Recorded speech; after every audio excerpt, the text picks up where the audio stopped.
Shalom teman-teman Warriors. Bagi kalian yang ada di Kupang, kita akan mengadakan Warrior Night di Kota Kupang pada tanggal 18 Agustus jam 6 sore, tepatnya di Hotel Kristal Kupang. Jadi buat teman-teman yang ada di Kupang, join yuk, kita menyembah bersama-sama, menyembah Elohim Yahweh. See you ya, God bless.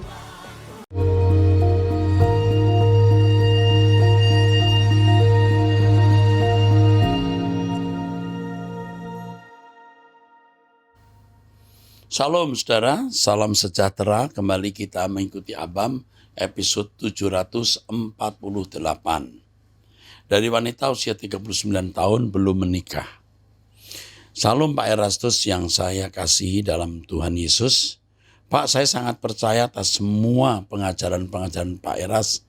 Sekalipun saya tidak pintar seperti orang-orang lain yang mengerti detail hal rohani. Tapi hati saya percaya Bapak adalah orang baik. Hatinya tulus mengasihi jiwa-jiwa dan saya sangat yakin saya ada di gereja yang benar dengan pengajaran yang Bapak ajar. Kadang saya suka tidak mengerti tentang logos, tapi saya percaya aja. Makanya sebenarnya saya ingin sekali sering bisa ke gereja. Ada dalam lingkungan gereja. Senang sekali hal-hal rohani tapi enggak kesampaian, Pak. Posisi saya saat ini bekerja sama orang di luar waktu tidak banyak. Ya, bekerja sama orang di luar waktu tidak banyak. Karena saya bekerja di luar pikiran saya, merasa sudah capek. Kadang saya suka bablas, nggak bangun doa pagi, kecapean dikit, badan pegal-pegal, malam hari pegal-pegal, pijat sendiri badan, tidak bisa doa pribadi. Pak, pikiran ini suka kacau dan banyak sekali hal-hal yang saya jadikan beban karena kerja ini. Rasanya kadang saya bisa gila sama hal-hal hidup sehari-hari. Rasanya ribet dan kacau sendiri otak ini. Saya kerja di luar, kadang masih suka tidak cukup. Waktu tersita di luar, lingkungan kerjaan saya yang dunia fana kuat sekali. Saya takut pikiran terdistrak. Bercandaan teman, gosip, takutnya bukan saya jadi terang berkat. Di mana saya berada malah saya terbawa jadi duniawi karena kerjaan begini. Batin saya berat dan gak kuat soal kerjaan. Intinya saya tekanan batin, Pak, sama kerjaan saya. Kalau gak kerja saya sepeser pun gak punya uang. Karena hidup dulu udah banyak boros uang. Kerja aja saya masih susah apalagi ya kerja, Pak. Setiap hari pakai uang 50.000 untuk semua ongkos. Makan siang sampai malam. Mungkin gak bisa lebih dari 20.000 buat 2 kali makan. Tapi berat pun hidup saya tetap jalani. Yang jadi kendala bagaimana kerja saya ini. Saya jadi korbankan hal rohani terutama waktu ke gereja. Jadi jarang, sebulan mungkin 1 kali ke gereja onsite. Kalau gak kerja saya rajin baca Alkitab, doa karena gak diuber-waktu. Sebelum saya teruskan, enggak apa-apa, kamu jalani ya. Tidak bisa ke gereja, enggak apa-apa. Kamu masih bersekutu dengan Tuhan setiap saat. Kamu pegel-pegel tidak mampu bangun pagi, ya enggak apa-apa. Tapi kamu kontak terus dengan Tuhan ya. Kalau bisa ya kamu bangun dan doa. Tapi kalau kamu sudah letih sekali, jangan paksa. Tubuhmu harus sehat ya.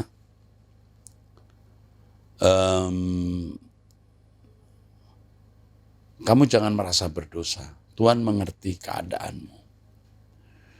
Yang penting kamu jangan sampai meninggalkan Tuhan. Ya, tetap setia ikut Tuhan. Saya teruskan ya. Bagaimana iman tidak tumpul, bukannya iman timbul dari pendengaran akan firman. Sedangkan saya kerja waktunya tersita di kerjaan.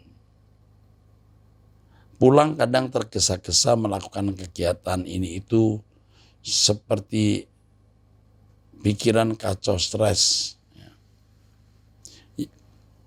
Pertama, kenapa saya nggak dengar firman yang Bapak sampaikan? Ada satu beban berat saya nggak bisa ke gereja. Doa pagi jarang. Saya jadi menyalahkan kerjaan saya ini. Jika saya nggak kerja, saya pasti bisa datang setiap ibadah gereja sekalipun uang tinggal sedikit. Saya jadi tertekan, Pak. Jika saya nggak pernah mendengar khotbah dari Bapak, Saya nggak mungkin tertekan begini. Saya mau menjalaninya tapi waktunya susah. Kamu bisa sambil bekerja berdoa. Ya. Jadi tidak ada yang bisa menghentikan kamu dialog dengan Tuhan. Tuhan maklum dengan kondisimu seperti ini. Jangan maksa diri harus mesti ke gereja. Yang penting hubungan kamu dengan Tuhan tidak berhenti. Seperti yang saya ajak semua kita. 24 jam di hadirat Allah, ya. Tenang saja nak, tenang jalani. Keadaanmu akan diubah Tuhan dan tunggu waktu Tuhan mengubah kamu. Jangan gerubak-gerubuk dan ambil keputusan yang salah. Saya bukan orang yang sempurna dalam Tuhan, kenapa Tuhan izinkan saya di lingkungan yang sangat duniawi. Jika Tuhan tahu saya belum sepenuhnya berubah, Tuhan kan tahu saya bisa terbawa, terseret Pak. Intinya saya batin dengan penyampaian hal rohani yang berhubungan dengan kerjaan saya. Saya merasa susah waktu saya hampir gila. Stres mikir ini semua. Kalau sudah melampaui batas stres, saya bisa pukul kepala saya sendiri. Wah. Saya benci diri saya sendiri Pak. Rasanya hidup menderita banget. Ingin rasanya menabrakkan diri ke kereta api. Tapi saya takut Tuhan tidak menerima saya, Pak. Oh. Kalau sampai kamu pukul kepala dan punya kepikiran negatif itu sudah Pak, ada lumayan parah kamu, ya. Tenang dulu, ya. Kamu berharga di mata Tuhan, ya. Nanti pasti ada orang saya menghubungi kamu. Entah diajak bicara, ya. Kamu akan diarahkan. Kamu masih berharga, ya. Saya tidak tahu kamu kerja apa, ya. Sampai begini nih kamu kerja apa. Nanti biar orang saya yang menelpon kamu.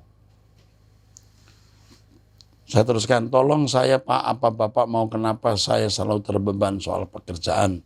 Saya nggak bisa ke gereja, doa saya nggak enak, hidupnya ada ketakutan masuk neraka, takut bablas, hidup wajar. Karena lingkungan pekerjaan saya, padahal saya nggak mau begitu, karena khotbah Pak Eras selalu nyantol di pikiran saya. Pak Eras tolong beri saya masukan pencerahan nasihat seperti kepada anak perempuan, bagaimana saya bisa tenang jalani hidup. Setiap hari doa minta belas kasihan Allah Bapa atas hidup saya dan orang tua saya. Maaf ya Pak atas WA saya yang bodoh ini. Kalau WA panjang lebar dengan ketidakpintaran kata-kata saya. Ya. Maaf panjang Pak. Moga Bapak selalu jaga, dilindungi. Dan pelayanan lebih banyak jiwa. Saya selalu mendukung Pak Eras dalam doa. Aduh sedih ya. Usiamu 39 ya, belum menikah ya. Kami menjadi keluarga kamu ya. Kami menjadi keluarga kamu. Kamu harus kuat melewati ini. Keadaan yang lagi sulit. Ini tidak selalu begini kok. Pasti ada ujungnya. Dan bisa tidak lama. Pasti ada ujungnya. Sedikit saja ya. Lewati hari itu ya. Dan ingat, biasakan memiliki dialog setiap saat dengan Tuhan, kamu akan sangat terhibur. Ya tidak usah harus bersuara, nanti dipikir gila kita. Tapi kalau tidak ada orang ya kau bisa bersuara. Tuhan aku lelah, Tuhan aku bingung harus buat apa gitu ya. Tapi pasti kami memperdulikan kamu ya, oke? Saya kira nasihat saya cuman itu. Bisa dilewati. Saya tahu itu berat. Saya bukan mengatakan ringan, berat. Aku tahu berat sampai kamu pukul kepala lalu mau berbuat hal yang tidak baik. Waduh bahaya ya. Orang mikir itu tuh kuasa gelap ya. Mau bunuh diri itu mengerikan. Masuk neraka loh, ngeri. Puasnya tidak seberapa tapi susahnya panjang. Kamu tahu nggak bahwa karakter kamu juga belum baik sebenarnya? Kamu merasa sudah baik? Belum. Kamu masih harus belajar menahan emosi. kamu sering tidak mampu menahan ledakan ya, perasaan waktu marah. Ya kan? Nah, kamu mesti belajar itu ya. Nanti dilayani. Oke.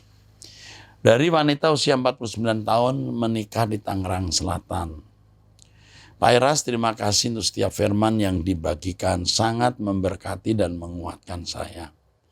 Pak mau bertanya, apakah ada kebaktian online dan offline dalam bahasa Mandarin? Untuk papa dan mama saya karena kurang paham bahasa Indonesia. Karena papa dan mama saya baru terima Tuhan Yesus sebagai juru selamat.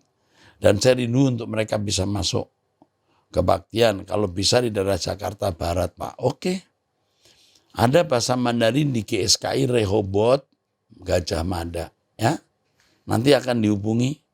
Serahkan ini kepada Pak Yehuda atau Pak Apau. Ya. Ada bahasa Mandarin. Dari pria usia 16 tahun. Ini remaja ya. Hebat nih biasanya nih.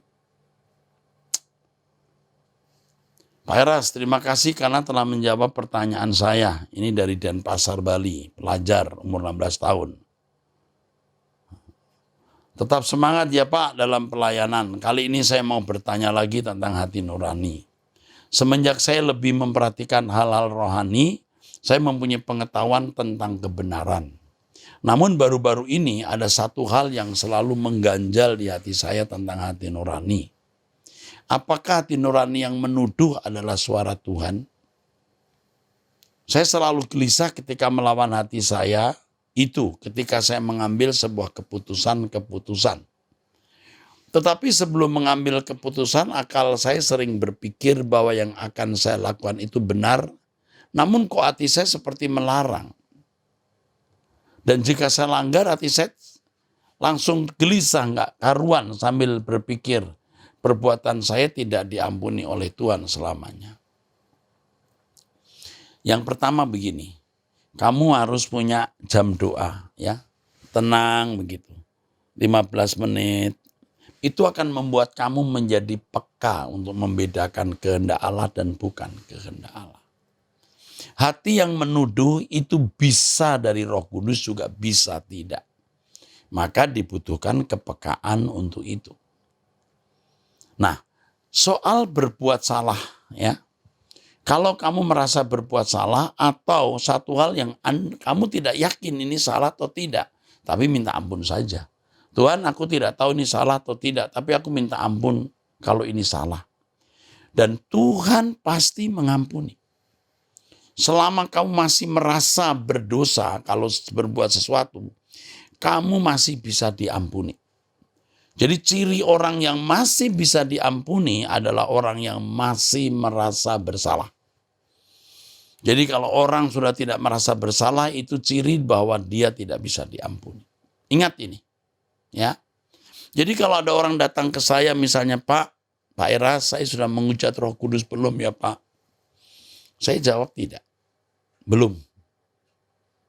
Kok Bapak tahu? Ya kalau kamu sudah mengucap, kamu nggak tanya begini nak. Oke? Top. Saya jadi sering ragu-ragu disebabkan karena kebingungan saya itu apakah kata hati saya itu benar atau tidak. Tetapi setiap kali saya akan melakukannya atau mengambil keputusan saya, sering sekali hati itu bersuara dan saya pun sering melanggarnya. Dan setelah itu muncul ketakutan dalam diri saya bahwa saya tidak akan diampuni. Dosanya sesuai Ibrani 10:26. Ini salah. Ini pikiran sesat sayang. Jadi setiap kali kamu masih bisa merasa bersalah, itu berarti kamu masih diampuni. Orang yang tidak bisa diampuni, orang tidak punya perasaan bersalah. Jangan ditipu oleh perasaan yang negatif. Maju terus. Kamu hebat. Suatu hari kamu akan jadi pembicara rohani yang luar biasa. Pembicara, pendeta yang hebat. Tidak harus menjadi pendeta, tapi pembicara yang hebat. Tidak harus full timer, tapi bisa jadi pendeta. Tuhan memberkati. Dari wanita usia 29 tahun, menikah Papua Barat Daya. Pak Pendeta, Salam, saya tidak ingin bertanya. Saya hanya ingin bersaksi menyampaikan kebaikan Tuhan dalam kehidupan rumah tangga saya. Saya menikah tahun Agustus 2021, kemudian Desember 2021 saya hamil, namun pada bulan Maret 2022 saya keguguran. Kemudian Tuhan izinkan lagi saya hamil kembali di bulan Juni 2022. Namun pada usia kehamilan 5 bulan, dokter mengatakan bahwa ada sedikit keanehan dalam janin saya, sehingga kami keluarga memutuskan untuk melahirkan di Jakarta. Saat saya ingin ke Jakarta, semua rasa takut, khawatir ada dalam diri saya dan keluarga karena saya harus berhenti bekerja dan jauh dari suami.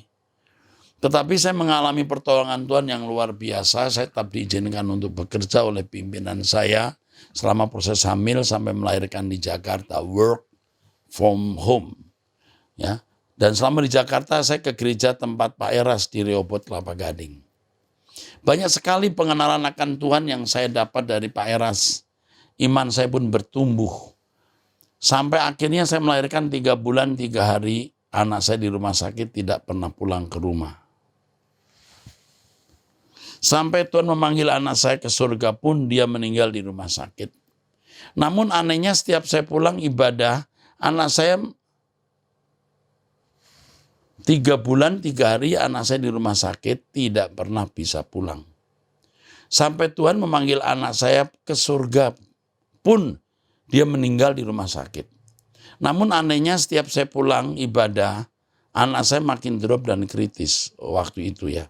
Tapi puji Tuhannya saat itu saya baru pulang ibadah, jadi hati saya cukup dikuatkan walaupun hancur sekali perasaan saya.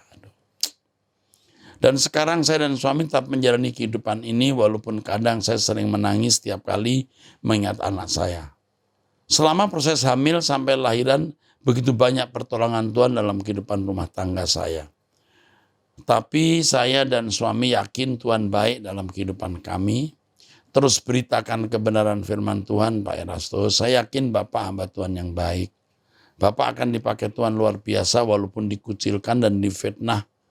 Tetap semangat ya Pak. Tuhan pasti akan menolong Pak Eras. Sehat selalu Pak. Saya juga akan membantu doa untuk Bapak. Doakan keluarga saya juga ya Pak. Agar Allah memberkati keluarga saya untuk menjadi berkat bagi banyak orang. Dan saya dan suami menjadi alat untuk kemuliaan namanya. Ada kesedihan di hati saya membaca kesaksian ini. Ya, tetapi ternyata kamu kokoh ya.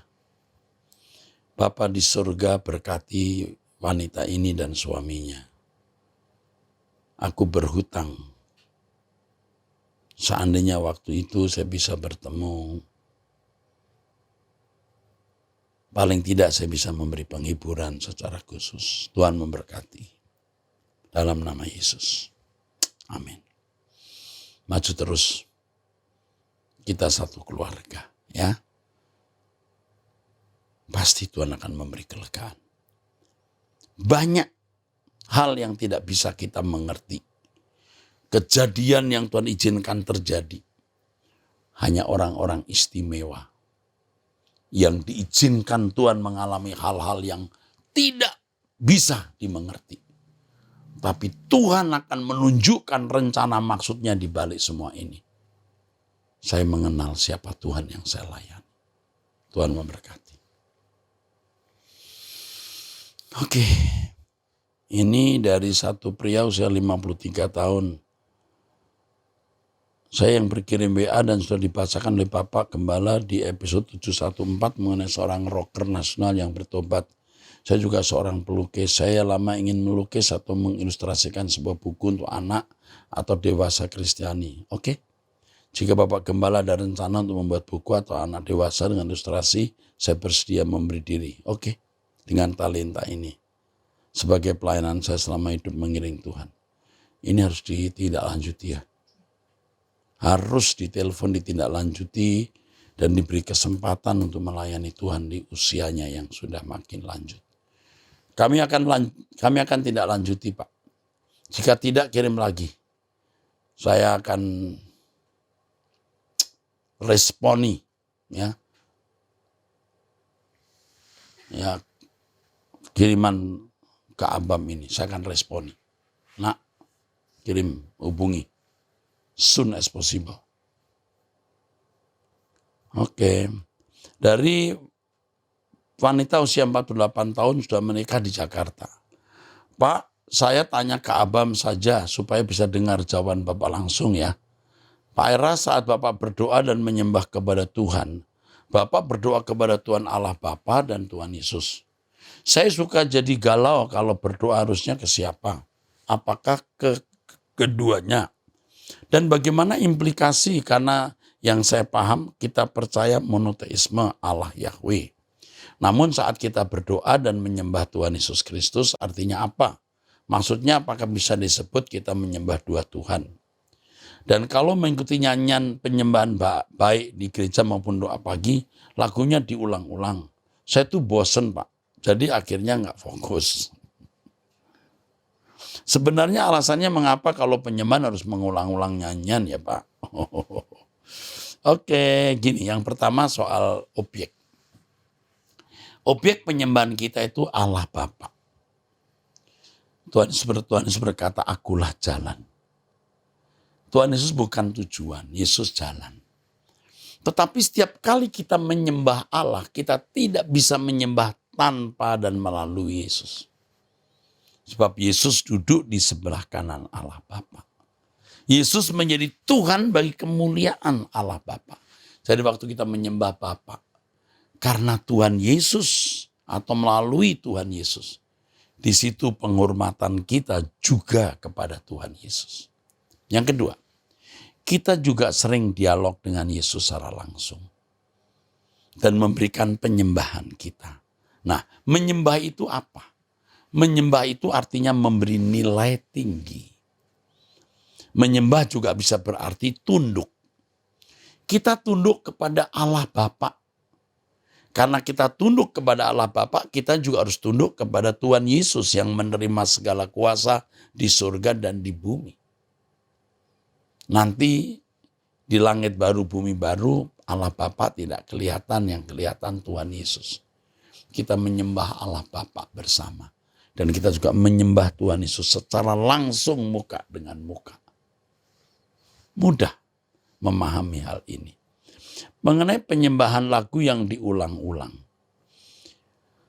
Kalau kita menghayati kata-kata lagu itu bukan sekedar nyanyi, mengisinya dengan pernyataan,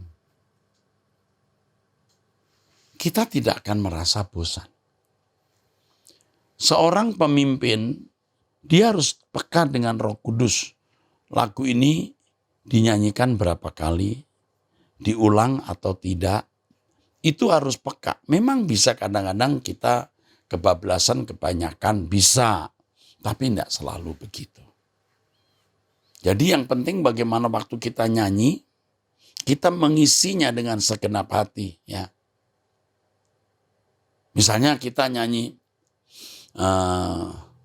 sampai menutup mata, sampai nanti di surga, ku tetap tinggal di hadirat-Mu.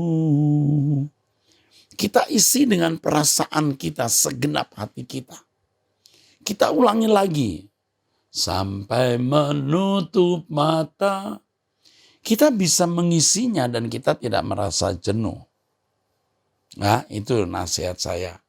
Selamat berjuang. Anda bersama dengan kami. Bersyukur ya, kita belajar menyembah, belajar bertemu Tuhan. Tuhan memberkati. Dari pria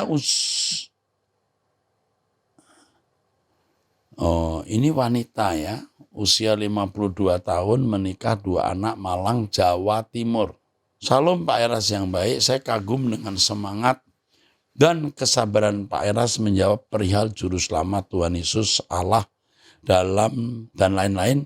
Karena beratus-ratus orang bertanya gegara video viral yang tidak fair dan tidak beretika.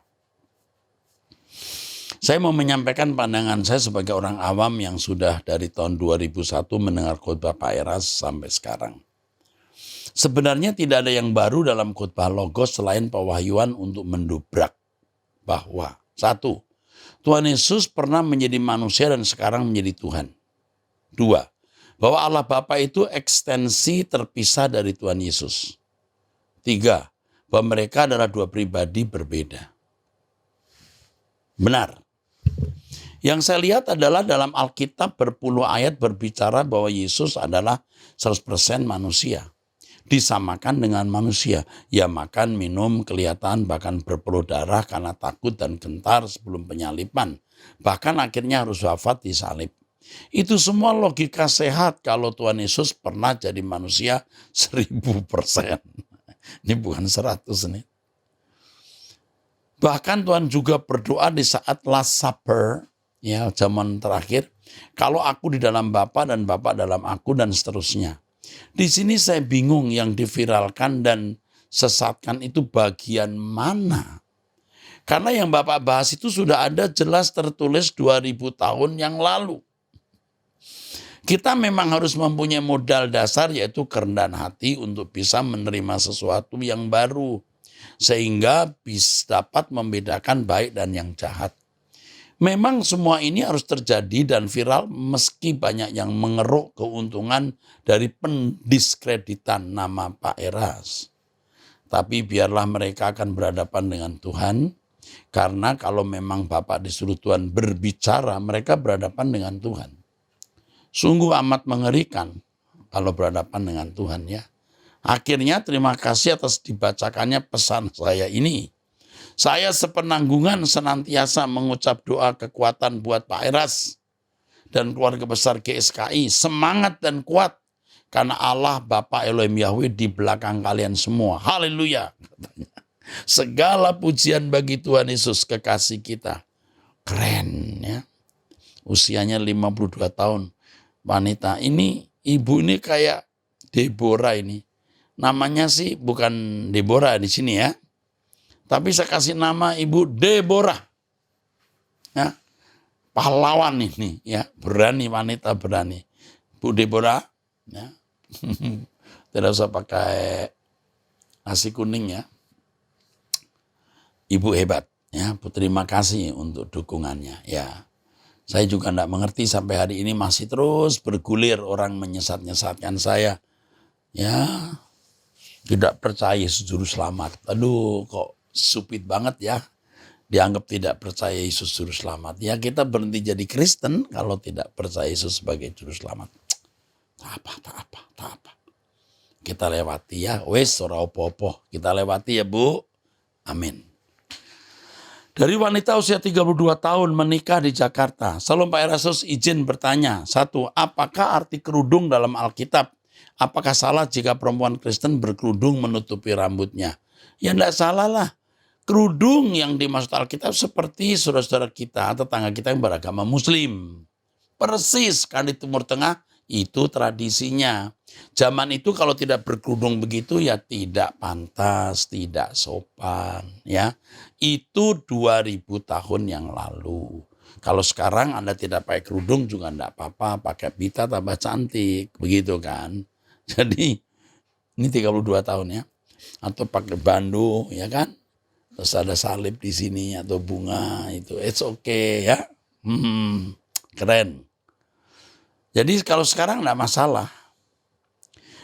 Apakah salah untuk memiliki asuransi? Apakah termasuk dalam berhutang? Enggak. Asuransi boleh dengan motivasi tanggung jawab. Bahkan saya anjurkan Anda ikut asuransi. Asuransi pendidikan, kesehatan, dan lain-lain. Karena itu bagian dari tanggung jawab. It's okay. Tuhan memberkati. Oke. Termasuk BPJS. Harus ikut BPJS orang Kristen. Ya, harus bayar. Walaupun Anda mampu ke dokter tanpa BPJS, bayarlah. Ikutlah BPJS. Membantu masyarakat yang lemah. Ya, mendukung program pemerintah. Terakhir ya. Dari pria usia 60 tahun, karyawan di Jakarta. Pak Pendeta, apakah Mama Diana Katolik? Mama saya umur 86 tahun. Suami, papa saya sudah meninggal 7 tahun lalu. Mama sudah 1 bulan lebih tidak mau makan, tidak mau minum. Makan sedikit 2-3 sendok teh. Kadang tidak makan sama sekali. Mama selalu bilang dilarang makan, yang melarang disebut yang bersangkutan sudah meninggal. Apakah mama diganggu oleh roh jahat? Bagaimana cara mendoakannya? Oke. Tidak jarang ibu-ibu yang sudah usia lanjut, mental illness-nya, pikun dan lain-lain bisa begini. Apakah ada kuasa jahat? Bisa iya, tapi juga kemungkinan juga tidak. Tetapi nanti ada pelayan wanita yang akan membantu mendoakan ya. Nanti lewat video call nanti Cik Lani ya untuk menelpon ini keluarga. Kami bantu, kami doakan. Ya, beberapa waktu yang lalu juga kami mendoakan lewat video call mengusir kuasa gelap. Dan kuasa gelapnya juga bisa terusir. Oke, sampai jumpa. Tuhan memberkati di episode yang akan datang.